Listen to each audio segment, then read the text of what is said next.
स्टेजवर असायला हवं होतं. मोठ्या प्रमाणात तुम्ही मला तुमच्या संस्थेमध्ये सामावून घ्या अशी आशा आहे. आणि खूप छान इंटरॅक्शन झालं आमचं. पत्रकार संघामध्ये तुम्ही आलात, तुमचं मनापासून स्वागत. आणि वारंवार तुम्ही येत राहा, कारण मराठी केवळ पत्रकार म्हणून उपयोगाचं नाही, तर पत्रकार उद्योजक घडला पाहिजे. पत्रकारांची स्वतःच्या मालकीचे चॅनल असले पाहिजे.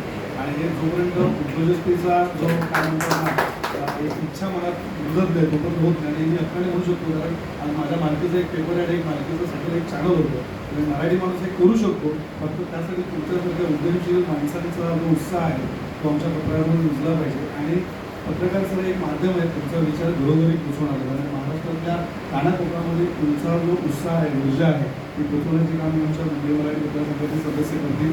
आणि मला विश्वास देतो की आज तुम्ही अत्यंत योग्य वास्तूमध्ये आलेला 80 वर्षांची जुनी परंपरा वास्तूमध्ये आहे. आणि आज तुमच्या लोकांनी हा जो थॉट आहे हा महाराष्ट्र नव्हे, जगभरातल्या मराठी माणसांपर्यंत पोहोचवण्यासाठी जी काही मदत मुंबई मराठी पत्रकार संघातर्फे लागेल, आमचे सदस्य तुमच्या सोबत आहेत. नक्कीच त्याला